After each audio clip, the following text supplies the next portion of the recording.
اہل بیت کی مشہور و معروف شخصیت سیدنا حضرت امام جعفر صادق رحمۃ اللہ علیہ کے پاس ایک مرتبہ ایک دہریہ یعنی رب العزت کے وجود کا انکاری شخص آ گیا۔ امام جعفر صادق نے اس سے پوچھا، کیا تم نے کبھی سمندر میں سفر کیا ہے؟ بولا جی ہاں کیا ہے۔ فرمایا کیا کبھی کوئی سمندر میں خوفناک حادثہ بھی پیش آیا؟ کہنے لگا جی ہاں۔ فرمایا اس کی تفصیل بتاؤ۔ اب وہ دہریہ کہنے لگا، ایک دن سمندری سفر کے دوران سخت خوفناک طوفانی ہوا چلی، جس کے نتیجے میں کشتی بھی ٹوٹ گئی، ملاح بھی ڈوب کر مر گیا۔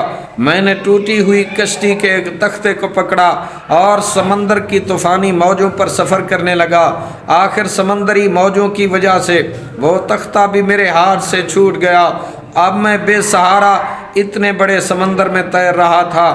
آخر سمندری موجوں نے مجھے کنارے پہ پھینک دیا اور میری جان بچ گئی۔ یہ سن کر سیدنا حضرت جعفر صادق رحمۃ اللہ علیہ نے فرمایا، جب تم سمندر میں اترے تمہیں کشتی اور ملاح پر اعتماد تھا، اس کشتی کی بدولت سمندر پار کر لوں گا۔ پھر جب کشتی ٹوٹ گئی تو تمہیں کشتی کے ایک تختے پہ بھروسہ ہو گیا کہ اس کے سہارے میں کنارے تک پہنچ جاؤں گا۔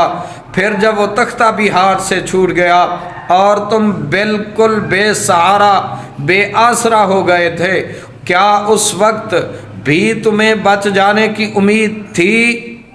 تو اس وقت کہنے لگا جی ہاں مجھے امید تھی۔ حضرت امام جعفر صادق رحمۃ اللہ تعالی علیہ نے فرمایا، اس وقت بظاہر تو تیرا کوئی سہارا موجود نہیں تھا، بتا اس وقت تجھے کس پر اعتماد تھا، کس بھروسے پر تم بچنے کی امید لگا رہے تھے؟ اب وہ شخص خاموش ہو گیا۔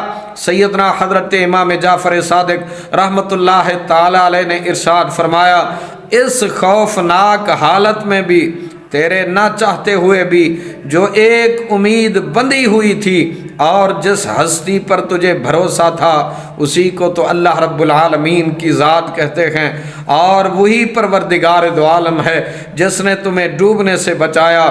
آپ کی یہ حکمت بری بات سن کر وہ شخص اسی وقت کلمہ پڑھ کر مسلمان ہو گیا۔ سبحان اللہ و بحمدہ، سبحان اللہ العظیم۔ دوستو، ایمان، دین، توحید، رسالت، یہ سب باتیں ہماری فطرت کا حصہ ہیں۔ اب اگر کوئی دین سے منہ پھیرتا ہے، دین کی بجائے اپنی ناقص عقل کے پیچھے چلتا ہے، انسانی دماغ کے ایجاد کیے ہوئے نظریات کی بات کرتا ہے، مادر پدر آزادی کے وہ نعرے لگاتا ہے، آزاد خیال بنتا ہے، جو شخص اپنی فطرت کو بھول رہا ہے، یوں سمجھ لیجئے ایک ہوتا ہے جسمانی مسخ یعنی شکل کا بگڑنا، ایک ہے روحانی مسخ یعنی روح کا بگاڑنا۔ جو بندہ اپنی فطرت کو بھول کر ایمان و دین کے خلاف راستہ اختیار کرتا ہے، دراصل میں وہ اپنی روح کو بگاڑ رہا ہے۔ اس لیے ہمیں چاہیے کہ ہمیشہ اپنی فطرت پر ہی قائم رہنے کی کوشش کریں۔